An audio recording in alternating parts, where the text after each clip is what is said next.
Soy Canela, reporting for Kids First, and today I'm super excited to be interviewing the beautiful Amber Midthunder, who plays Alicia, and Centurion, the Dancing Stallion, and Dana Gonzales, who is the director and producer.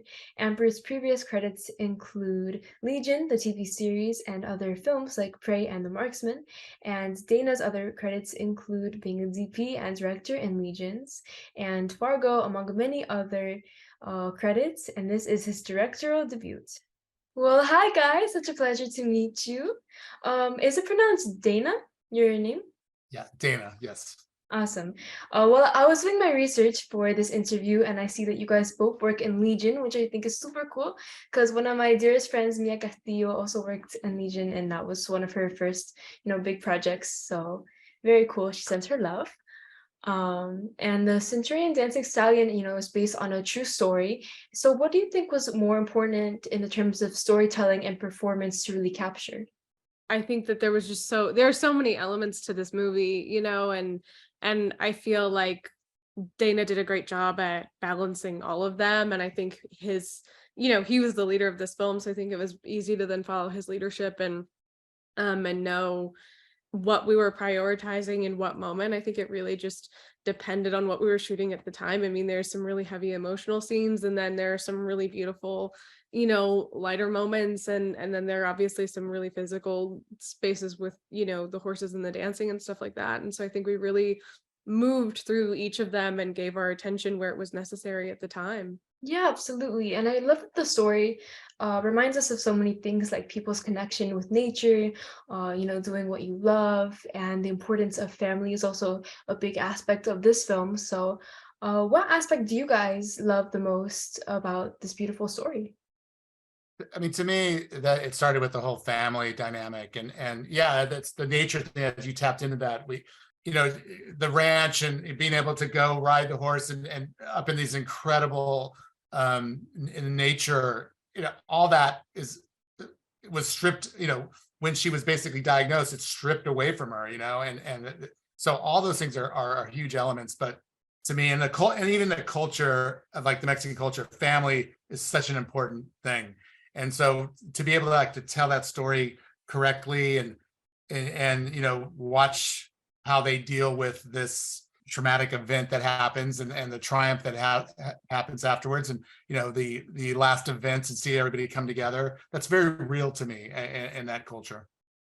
Absolutely. And I also love that the story also touches on about how it's kind of about the journey, not the destination. And Alicia, she loves, not even when she can compete, just being there at the competition, you can see that it's just such a big passion of hers.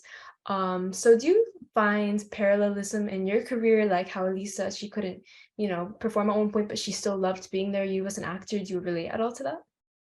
Yeah, I mean, I think that you really hit it with the central point to me is passion, that I think most people can relate to having something that they love. And so if if you can imagine being told that you couldn't do that anymore, or having an obstacle in that, I think it hits you in a really specific way. And that's what she, experiences in a way that is big and that is heartbreaking. And her journey is that of, I think, of finding that strength within herself and that fortitude, and still not letting that taint her love for her passion and what it is that she loves so much, and ultimately what happens after that in her relationship with Centurion and all of those things. Yeah, absolutely. And I think her character really represents strength as well. And you really see that in the film. And that's beautiful. And Dana, you've worked as a director of photography, so I'm sure the technical aspect of this film wasn't a huge challenge for you, but this is the first feature film that you're also producing. So how is that different versus, working on a TV series? Yeah, I directed in television before that and directed other things, but the best part was my daughter, Bella Gonzales, was the DP on this film, and she's killing it right now. She's doing so well, and so it was like having her being able to shoot the film. Amber knows her really, really well. Was great. I was able to turn it over and kind of concentrate on the things that maybe I need to get better at, and concentrate on the storytelling a little bit more. And we were just surrounded by so many great people that supported me, the film. It's easy for me to turn over. Yes, I come from a cinematography background, but I'm very willing to turn it over to others that bring something different to the story. Yeah, it's so beautiful. And I think it's also especially great when working on projects like these to build a community with your peers. And that's amazing. And for my final question, Amber, I'm just curious. I'm sure working with horses was super cool.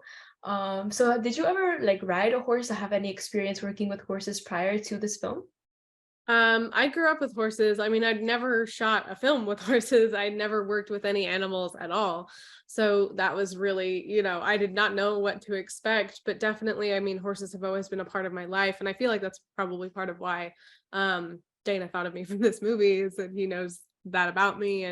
And that just, I think, was really special to be able to, blend that part of my real life with my creative life and experience, what is that, like, what is that to, if you find somebody else's relationship with horses, and what is that to even have a horse on set, and we had so little time and yet it was so seamless. Absolutely. Thank you so much, Amber and Zena. This project is super special, and on screen it looks absolutely beautiful. So huge congratulations to you both. I love the film. I think it was truly touching. Thank you all so much for watching. Centurion the Dancing Stallion releases digitally April 25th, so make sure to check it out. Give this video a big thumbs up and check out some of our other Kids First reviewers and reporters on this channel. I'll see you in the next one.